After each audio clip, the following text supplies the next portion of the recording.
नमस्कार बहुत स्वागत है आपका हमारे छत्तीसगढ़ के खास बुलेटिन में। मैं हो रीनू। सबसे पहले बात करेंगे कांकेर से बड़ी खबर की, जहां पर मुख्यमंत्री भूपेश बघेल ने समीक्षा बैठक ली। अधिकारियों को उचित दिशा निर्देश दिए गए हैं। क्षेत्र में संपन्नता लाने के लिए काम करें, सीएम ने कहा। भेंट मुलाकात में अच्छा सुखद अनुभव रहा। छोटी बच्ची ने मासूमियत से कॉलर पकड़ी तो वहीं एक महिला ने कलेक्टर को बेचारा बोल दिया। बस्तर के प्रवेश द्वार कांकेर में लोगों के लिए सभी सुविधाएं बढ़ाई जाएं और सीएम भूपेश बघेल ने कई दिशा निर्देश भी जारी किए हैं।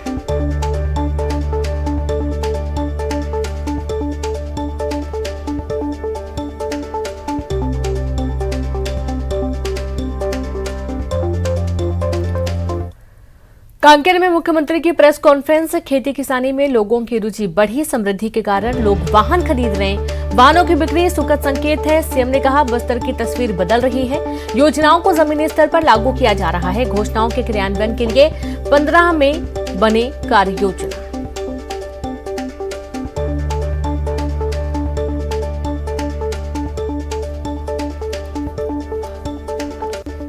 तो वहीं से भूपेश बघेल का बड़ा बयान। जब तक बस्तर के लोग सहमत नहीं होंगे, बोधघाट परियोजना प्रारंभ नहीं की जाएगी।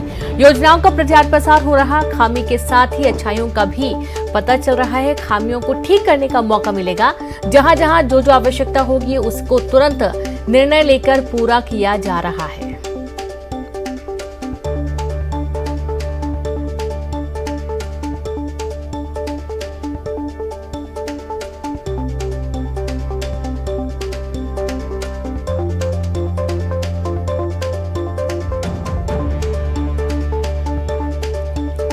तो बड़ी खबर कांकेर से सीएम भूपेश बघेल का बड़ा बयान, जहां पर उनका कहना है कि जब तक बस्तर के लोग सहमत नहीं होंगे।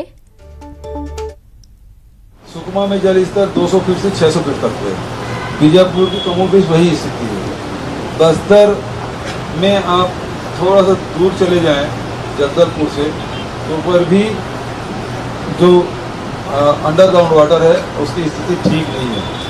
बहुत सारे गांवों में हम लोग जब गए हैं देखें कि जल स्तर बहुत तेजी से नीचे जा रहा है। उसका कारण ये किए है कि पॉपुलेशन भी बढ़ते जा रहा है। लोगों की आवश्यकताएं भी, अब नल जल योजना शुरू होगी तो और पानी की आवश्यकता पड़ेगी। खेती की तरफ रुझान बढ़ा है तो ट्यूबवेल भी संख्या में वृद्धि हुई है। तो जो उद्वहन सिंचाई योजना ज़्यादा लागू होने के कारण जल स्तर भी नीचे जा रहा है। इन सब बातों को ध्यान में रखते हुए मैंने बोधघाट प्रोजेक्ट की बात की थी, लेकिन यहाँ के लोगों ने थोड़ा सा पिछले समय आंदोलन भी हुआ था, प्रदर्शन भी किए थे। मैंने एक निर्णय लिया कि जब तक कि यहाँ के लोग डिमांड नहीं करेंगे तब तक उसका निर्माण नहीं कराना। कांकेर जिला अस्पताल का सीएम भूपेश बघेल ने किया दौरा, जहां हमर लैब का लोकार्पण किया। कांकेर को मिली सौगात। हमर लैब का सीएम ने लोकार्पण किया। जिला अस्पताल में सीएम ने लोकार्पण किया है।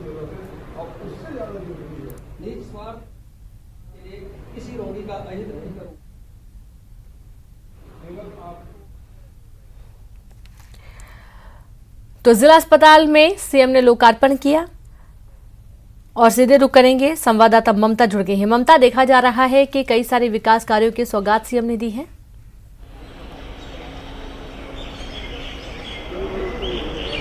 बिल्कुल, देखिए लगातार मुख्यमंत्री भूपेश बघेल दौरे पर हैं। अभी कांकेर जिले के दौरे पर हैं। आज वहां से लौट जाएंगे, लेकिन उसके पहले चाहे अस्पतालों की बात की जाए, जैसे कि हमर लैब की सौगात उन्होंने दी। इसके साथ ही स्वामी आत्मानंद स्कूल को लेकर सौगातें दी। जो लोग वहां पर सीधे मुख्यमंत्री भूपेश बघेल से मिल रहे हैं, जहां पर जन चौपाल लगाई जा रही है, वहां पर सीधे सीधे अपनी बातें रख रहे हैं, अपनी मांगे रख रहे हैं। और तत्काल में अगर हम बात करें तो उनकी तमाम जो समस्याएं हैं उसको मुख्यमंत्री भूपेश बघेल दूर कर रहे हैं। बोधघाट परियोजना को लेकर मुख्यमंत्री भूपेश बघेल ने इस दौरान कहा कि जब तक के वहां के लोग, जो स्थानीय लोग नहीं चाहेंगे, तब तक उसको शुरू नहीं किया जाएगा। इसके साथ ही अगर हम बात करें तो उन्होंने कहा कि तमाम जो फॉरेस्ट मामलों को लेकर जो आदिवासियों पे मामले दर्ज किए जाते हैं, उसको लेकर खासतौर पे जो फॉरेस्ट अधिकारी उस बात को ध्यान रखें कि सुप्रीम कोर्ट के आदेशों की अवहेलना न हो, लेकिन संवेदनशीलता भी बरतें। और तमाम, क्योंकि जो वनवासी है वो जो जंगल है उसी पर डिपेंडेंट रहते हैं, तो उनकी भी ज़रूरतों को समझा जाए और उसके आधार पर जो है चीज़ों को देखा जाए, समझा जाए, बेवजह मामले दर्ज न किया जाए। इन सब मामलों को लेकर मुख्यमंत्री भूपेश बघेल ने बातें की। अलग अलग अलग जगहों पे गए, वो कृषि को क्षेत्र को लेकर बात करें, चाहे स्व सहायता समूह की बात करें, चाहे अस्पतालों की बात करें, चाहे शिक्षा की बात करें, चाहे सड़कों को लेकर बात करें। उन्होंने जिस भी जिले में जा रहे हैं वो लोगों की मांगे हो रही है, ग्राम पंचायतों की जो मांगे हो रही है उन मांगों को पूरा कर रहे हैं, बड़ी सौगातें भी दे रहे हैं। जी बिल्कुल, आप लगातार बनी रहे ममता, बहुत शुक्रिया तमाम जानकारी के लिए। तो इस तरीके से कई बड़ी सौगातों के साथ ही कांकेर दौरे पर सीएम भूपेश बघेल अधिकारियों के साथ समीक्षा बैठक की और हमर लैब का लोकार्पण किया। प्रेस कॉन्फ्रेंस में बोले कि सीएम भूपेश बघेल बोले कि जब तक बस्तर के लोग सहमत नहीं होंगे बोधघाट परियोजना प्रारंभ नहीं की जाएगी। और रायपुर से खबर है, आज रायपुर आएंगे राजीव शुक्ला। हरियाणा राज्यसभा चुनाव के लिए बनाए गए हैं ऑब्जर्वर नियुक्त किए गए हैं राजीव शुक्ला, जो हरियाणा के कांग्रेस विधायकों से मुलाकात करेंगे। मुख्यमंत्री भूपेश बघेल भी पहुंचेंगे रायपुर, विधायकों से मिलकर बनाएंगे आगे की रणनीति।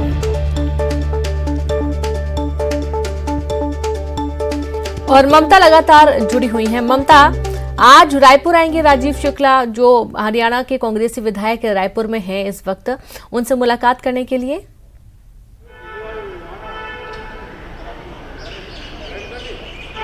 बिल्कुल, देखिए राजीव शुक्ला जो है वो छत्तीसगढ़ से राज्यसभा सांसद चुने गए हैं और इसके साथ ही उनको नई जिम्मेदारी भी एक तरह से कहे कि मिल गई है। मुख्यमंत्री भूपेश बघेल भी हरियाणा राज्यसभा चुनाव को लेकर ऑब्जर्वर बनाए गए हैं। राजीव शुक्ला को भी ये जिम्मेदारी दी गई है और हरियाणा के तमाम जो विधायक हैं, हरियाणा के करीबन 28 विधायक जो है वो यहाँ पर मेफेयर में रुके हुए हैं। हरियाणा PCC अध्यक्ष भी यहाँ पर मौजूद हैं, कार्यकारी अध्यक्ष जितेंद्र भारद्वाज वो भी यहाँ पर मौजूद हैं। ये जिम्मेदारी दी गई है कि राज्यसभा चुनाव में क्रॉस वोटिंग को किस तरीके से रोका जाए और हरियाणा जो कांग्रेस है जिस तरह की मुश्किल से अभी गुजर रही है उससे कैसे पार लगाया जाए। और यही वजह है कि इसी के मंथन को लेकर राजीव शुक्ला यहाँ पर पहुंच रहे हैं। थोड़ी देर में पहुंचेंगे यहाँ पर और 2:30 बजे करीबन 1:30 बजे उनके पहुंचने का समय था। थोड़ी देर में वो यहाँ पर आएंगे, यहाँ से सीधे वो मेफेयर जाएंगे। इसके साथ ही मुख्यमंत्री भूपेश बघेल ये भी कहा जा रहा था कि वो पहले ये था सूचना थी कि वो रायपुर पहुंचेंगे, लेकिन अब वो सीधे भिलाई जा रहे हैं। मेफेयर में राजीव शुक्ला विधायकों से मुलाकात करेंगे और उनसे बात करेंगे कि रणनीति किस तरीके से होगी और ये भी हो सकता है कि मुख्यमंत्री भूपेश बघेल से भी मुलाकात करें और फिर आगे को लेकर रणनीति बनाई जाए। 10 जून को राज्यसभा के चुनाव है, लेकिन उसके पहले कांग्रेस पूरी तमाम व्यवस्थाएं कर लेनी चाहती ताकि कोई सेंधमारी ना हो सके। जिस तरह से विधायकों की बाड़ेबंदी की है और कोशिश की जा रही कि विधायकों की किसी से मुलाकात ना हो पाए, लेकिन बीजेपी भी चुप नहीं है। बीजेपी अपनी तरफ से सेंधमारी की कोशिश कर रही है। ऐसे में कांग्रेस के सामने बड़ी चुनौती भी है। हरियाणा कांग्रेस की अगर हम बात करें तो 2 या 3 विधायकों की नाराजगी की भी बात आ रही है। तो दिक्कत तो इस समय ये भी जरूरी है कि कैसे उस नाराजगी को दूर किया जाए और इसका फायदा बीजेपी ना ले पाए, और इसी को लेकर मुख्यमंत्री भूपेश बघेल और राजीव शुक्ला को जिम्मेदारी दी गई है। जी बिल्कुल ममता, शुक्रिया आपका तमाम जानकारी के लिए। तो आप पे ये अहम जिम्मेदारी दी गई है जिसमें जो कांग्रेस विधायक हैं उनसे बातचीत की जाएगी, जो भी नाराजगी होगी, जो भी उनकी शिकायतें होंगी उनको दूर करने की कोशिश इस दौरान की जाएगी। अगली खबर, रायपुर के VIP में मारपीट का मामला सामने आया है। वीडियो जमकर वायरल हुआ है। वीडियो शनिवार देर रात का बताया जा रहा है जिसमें VIP रोड पर युवक और युवतियों के बीच जमकर लात घूंसे चल रही हैं। हालांकि अब तक किसी भी पक्ष की ओर से शिकायत नहीं हुई है, इस वजह से किसी के खिलाफ कोई कार्रवाई नहीं की गई है। लेकिन तेलीबांधा पुलिस ने मामले में संज्ञान लेते हुए अज्ञात उपद्रवियों पर मामला दर्ज कर लिया है।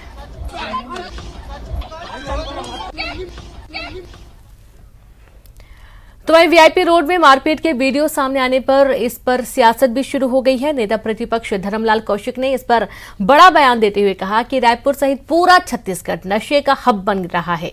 साथ ही उन्होंने आरोप लगाया कि सरकार के संरक्षण में नशे का कारोबार हो रहा है। कोई भी ऐसा दिन नहीं जिस दिन चाकूबाजी जैसी कोई घटना नहीं होती। हमने विधानसभा में भी ये मामला उठाया। VIP रोड के जो हालात हैं उसे भी सदन में उठाया है, लेकिन स्थिति अभी भी जस की तस बनी हुई है।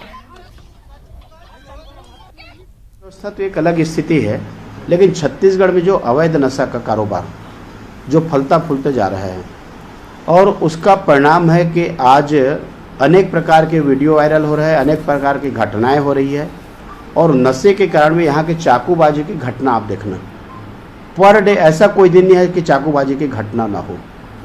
तो एक प्रकार से यहाँ के संस्कृति को कुचलने का काम इस सरकार के द्वारा किया जा रहा है।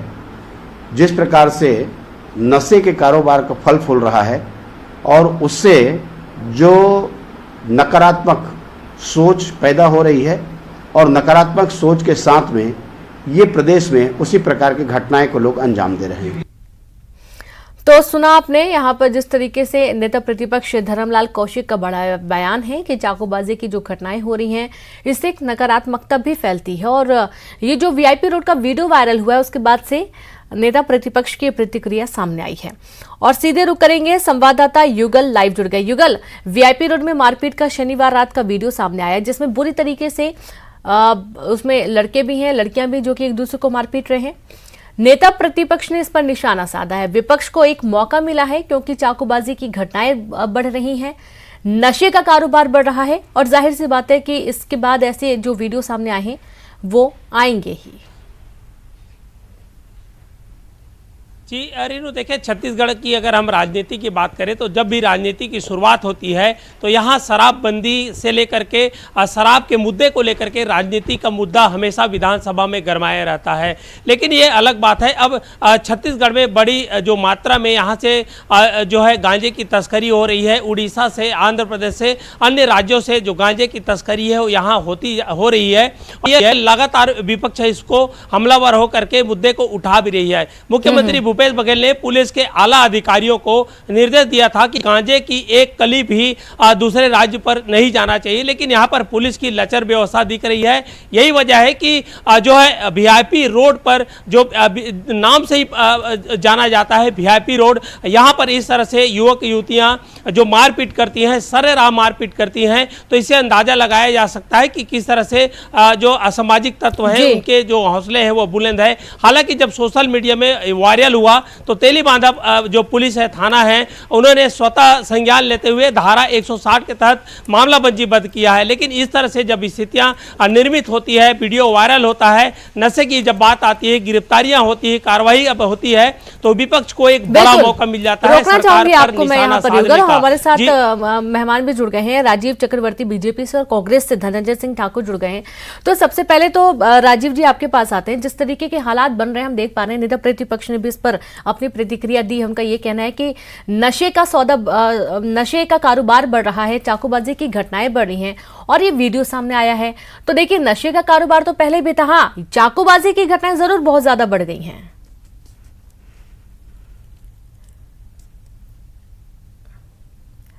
केवल एक स्तर पर नहीं, गली गली में सूखा नशा, जिसको नाइट्रोटेन टैबलेट्स कहते हैं, जो पागलों को दी जाने वाली दवाई है, प्रतिबंधित गोली है, शेड्यूल एच की टैबलेट है, वो खुलेआम बिक रहे हैं। और शराब की तो यहाँ पर दरिया बह रही है, गली गली में शराब मुहैया हो रही है, और जिसकी वजह से बहुत सारी संख्या में युवा वर्ग नशे में लिप्त हो रहे हैं और सरकार का कोई संज्ञान नहीं, जिस वजह से नए नए अपराध गढ़े जा रहे हैं। जो शांत सुरम में छत्तीसगढ़ था वो एकदम से अपराध गढ़े में तब्दील हो गया है, और जहाँ शेड्यूल एच की दवाएं उपलब्ध नहीं थी, खुलेआम बिक रही है, और इस वजह से भयंकर अपराध की ओर छत्तीसगढ़ जा रहा है। ऐसा एक समय उड़ता पंजाब था, उसी तर्क पर उड़ता हुआ छत्तीसगढ़ है, जिसे हमें रोकना होगा। और इसके ऊपर बहुत सारे केवल सामाजिक स्तर पर भी और पुलिसिंग की कार्रवाई भी बहुत ढीली है, तो ये बहुत बड़ा कड़ा कदम उठाना होगा, क्योंकि हमारी युवा पीढ़ी इसमें लिप्त होते जा रही है। बिल्कुल बिल्कुल। धनंजय जी भी हमारे साथ जुड़े हैं कांग्रेस से। धनंजय जी, जो वीडियो आपने देखा है न्यूज़ 18 पर, आप देखेंगे कि देर रात लड़के एक दूसरे को लातों से मार रहे हैं। ऐसे वीडियो सामने आएंगे, ऐसी तस्वीरें जब युवा देखेंगे तो कैसी मानसिकता बनेगी, जाहिर सी बात है। और ये बात तो बिल्कुल सच है कि चाकूबाजी की जो घटनाएं सामने आ रही हैं, इस पर पुलिस बिल्कुल से फेल नजर आ रही है, बिल्कुल कोई रोक नहीं लगा पा रही है, और छोटे छोटे बच्चे इसका उपयोग कर रहे हैं। लगता है कि भारतीय जनता पार्टी अगर आज नशा पे चिंता कर रही है, सूखा नशा पे चिंता कर रही है, तो 15 साल के अपने कार्यकाल को गिरबान में झांकना चाहिए। जब छत्तीसगढ़ में रमन सिंह की सरकार ने शराब का सरकारीकरण किया, उस दौरान देखेंगे छत्तीसगढ़ गांजा का हब बन चुका था, ड्रग्स का हब बन चुका था। हमारी सरकार बनने के बाद इन सब पे को कार्रवाई की गई है। आज कितने भी लोग पकड़े गए, चाहे ड्रग तस्कर के रूप में हो या गांजा के सप्लाई के रूप में हो या शराब के अवैध कारोबार, वो सब भाजपा से जुड़े हुए लोग हैं। और दुर्भाग्य के बाद आप देखेंगे भाजपा शासित राज्यों में अक्सर हो रहा है। मैं एक बात करूंगा गुजरात की, जिस प्रकार से गुजरात नहीं, आप गुजरात की बात ना करें, ना धनंजय जी, हम छत्तीसगढ़ की बात करेंगे। क्यों आपको तकलीफ हो रही क्या? आपको तकलीफ हो रही है? मुझे तकलीफ हो रही, बात यह है कि इससे ना आप वक्त जाया करेंगे, तकलीफ नहीं हो रही है, वक्त जाया होगा। और बात हो रही है छत्तीसगढ़ में हो रही चाकूबाजी की घटनाओं की, तो आप इसका जवाब दीजिए कि इस पर रोक क्यों नहीं लग पाई है? और जब बात की गई थी कि शराबबंदी की जाएगी तो शराबबंदी क्यों नहीं हुई है? कौन है? भारतीय जनता पार्टी का नेता है। उस ड्रग्स तस्कर के साथ किसके संबंध है? भाजपा के सांसद के संबंध है, पूर्व मंत्री के संबंध है। जिस मुद्दे में बात करने के लिए आप ना मैं तो आपको भाजपा का चरित्र बता रहा हूँ। अरे जिस मुद्दे में बात करने के लिए आपको जोड़ा गया उस मुद्दे में बात करिए ना। आप गुजरात पहुंच रहे हैं, कांग्रेस मध्य प्रदेश में नहीं कहा गया और आपको उसके बारे में बताओ तो आपको तकलीफ हो रही है। धनंजय जी पहले तो आप अच्छे से बात करें और दूसरी बात है कि जिस मुद्दे पर बात करने के लिए आपको जोड़ा गया आप उस मुद्दे पे बात करें। सुनने की क्षमता रखिए। नहीं मुझे नहीं सुनना है, 1 सेकेंड रुकिए, मुझे नहीं सुनना है। मेरे पास भी तो समय चाहे नहीं कि आपके माँ के बहस करूं। यहाँ पर इतना वक्त नहीं है कि हम गुजरात के मुद्दे को लेकर बातचीत करें। बात हो रही है छत्तीसगढ़ में कानून व्यवस्था की जो कि नहीं बन पा रही है, तो इसके बारे में बताइए ना आप क्यों नहीं बन पा रही है? गुजरात देश का हिस्सा नहीं है। गुजरात के बोले में आपको अरे आप छत्तीसगढ़ की बात करिए ना, जहाँ पर आप हैं, जहाँ पर आपकी सरकार है, वहाँ की बात करिए। डर लग रहा है क्या आपके चैनल को? डर देश पर चर्चा हो रही है तो जब आपके पास है नहीं तो आप गुजरात पहुंच रहे हैं, यही करते हैं आप हमेशा। क्षमता नहीं बात सुनने की, आपके चैनल में क्षमता नहीं बात सुनने जी नहीं, बिल्कुल गलत आप बोल रहे हैं। नहीं, आपके पास जवाब नहीं, आप नहीं बता पा रहे कानून व्यवस्था क्यों सही तरीके से नहीं है छत्तीसगढ़ में, तो आप गुजरात पहुंच रहे हैं। शुक्रिया आपका जानकारी के लिए, क्या ही जानकारी, शुक्रिया आपका बातचीत करने के लिए। अगली खबर है रायपुर से, जहां पर नेता प्रतिपक्ष ने कांग्रेस पर हमला बोला है। कांग्रेस नेतृत्व को अपने विधायकों पर विश्वास नहीं, हरियाणा के विधायकों को पर्यटन कराने लाया गया, विधायकों को यहां लाने से कोई फायदा नहीं, जिन विधायकों को क्रॉस वोटिंग करना है वो होकर रहेगी, सीएम बघेल को पर्यवेक्षक बनाने का कोई लाभ नहीं मिलेगा। कांग्रेस के नेतृत्व को या कांग्रेस के नेताओं को अपने विधायक के ऊपर में भरोसा नहीं है और विश्वास खो चुके हैं, इसलिए उनको जनप्रतिनिधियों के ऊपर भरोसा नहीं है और जनप्रतिनिधि को अपने पार्टी के ऊपर भी भरोसा नहीं है, भयभीत हैं और उसके कारण में यहाँ पर्यटन कराने के लिए लाए हुए हैं। यहाँ लाने से इन्हें कोई फ़ायदा होने वाला है मुझे नहीं लगता कि कुछ होगा। जो यदि ठान लिए हैं कि क्रॉस वोटिंग करेंगे तो क्रॉस वोटिंग होगा। और ज्यादा जानकारी के साथ संवाददाता देवव्रत भगत जुड़ गए। देवव्रत, नेता प्रतिपक्ष साफ तौर पर कह रहे हैं कि यहां पर लाने से, उनको समझाने से कोई फायदा नहीं है, यदि क्रॉस वोटिंग होना होगी तो क्रॉस वोटिंग हो जाएगी। जी बिल्कुल, और क्योंकि जिस तरह से ये देखा जा रहा था कि हरियाणा के जो विधायक हैं वो रायपुर पहुंचे और एक तरह से हरियाणा की सियासत में छत्तीसगढ़ की भी एंट्री से मानी जानी चाहिए, और उसके ठीक बाद मुख्यमंत्री भूपेश बघेल जो है वो हरियाणा के पर्यवेक्षक बना दिए जाते हैं। और अब तक के आरोप बीजेपी पर ये लगते रहे हैं कि विधायकों को खरीदने की कोशिश बीजेपी के द्वारा की जा रही है, कांग्रेस द्वारा लगातार ये आरोप लगाया जा रहा है। और इस बीच नेता प्रतिपक्ष धर्मलाल कौशिक का ये बयान आता है कि हरियाणा के जो विधायक हैं उनको यहाँ पर पर्यटन करने के लिए सरकार लेकर आई है, लेकिन विधायकों को लाने से यहाँ पर कोई फायदा जो है वो कांग्रेस को नहीं होने वाला है। अगर विधायकों ने ठान लिया है कि क्रॉस वोटिंग करना है तो क्रॉस वोटिंग होकर रहेगी। हालांकि जो जिस तरह के आरोप बीजेपी पर लग रहे थे उन आरोपों को लेकर के भी उन्होंने कहा है कि बीजेपी ने अपने विधायकों को कैद नहीं किया, बल्कि बीजेपी को मतदाताओं पर भरोसा है, और ऐसी स्थिति में बीजेपी का इस पूरे घटनाक्रम से कोई लेना देना नहीं है। लेकिन जिस तरह की स्थिति अभी फिलहाल देखने को मिली कि रायपुर के एक निजी होटल में हरियाणा के तमाम जो विधायक हैं वो ठहरे हुए हैं, तो इसे लेकर के अब छत्तीसगढ़ की सियासत में भी बयानबाजियों का दौर जारी है। कांग्रेस बीजेपी पर आरोप लगा रही है और बीजेपी की तरफ से कांग्रेस पर पलटवार किया जा रहा है। जी बिल्कुल, बहुत शुक्रिया आपका देवव्रत तमाम जानकारी के लिए। अगली खबर है सूरजपुर से, जहां पिंडारी में यात्री बस सहित 2 ट्रक दुर्घटनाग्रस्त हो गए। यात्री जो बस है वो खाई में गिरने से बच गई, बाल बाल बची। बस रायपुर से मथुरा जा रही थी जिस दौरान यह हादसा हुआ। वहीं बस में 55 यात्री सवार थे। हालांकि हादसे के दौरान 3 यात्रियों को चोट आई है। वहीं चंदौरा पुलिस मामले की जांच में जुट गई है। और संवाददाता सूरजपुर से वरुण लाइव जुड़ गए हैं। वरुण, देखा जा रहा है कि 3 वाहन एक साथ दुर्घटनाग्रस्त हुए थे, जिनमें यात्री बस खाई में गिरते गिरते बची है।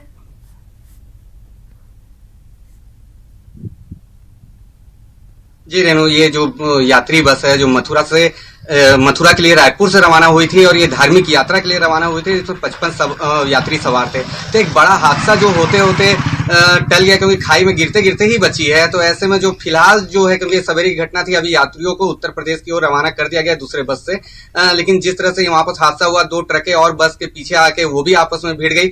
तो ये जो स्पॉट है, ये अंबिकापुर बनारस मार्ग का पिंडारी घाट इसे कहा जाता है और यहाँ पर बिल्कुल ही अंधा मोड़ है और यहाँ पर आए दिन इस तरह की दुर्घटनाएं होते रहती है, क्योंकि और कई बार यहाँ के जो स्थानीय लोग हैं, जनप्रतिनिधि से कई बार गुहार भी लगा चुके हैं कि इस जगह में घाट का कटिंग करवाया जाए और सड़क किनारे जो रेलिंग होती है, बैरिकेड्स होते हैं, उसकी व्यवस्था की जाए। लेकिन फिलहाल इस जगह में ऐसी कोई व्यवस्था नहीं होने के कारण ये हुआ कि आज एक बहुत बड़ा हादसा होते हुए टल गया, जिसमें 55 सवार यात्री थे और बस बड़ी दुर्घटना हो सकती है। उत्तरकाशी की घटना यहाँ भी दोहराई जा सकती थी। जी शुक्रिया आपका जानकारी के लिए वरुण। तो घटनाओं पर रोक लगाई जा सकती है, व्यवस्थाएं जो कि दुरुस्त नहीं नजर आती, इस वजह से ऐसे हादसे नजर आते हैं। और इसी के साथ इस बुलेटिन में इतना ही। नमस्कार।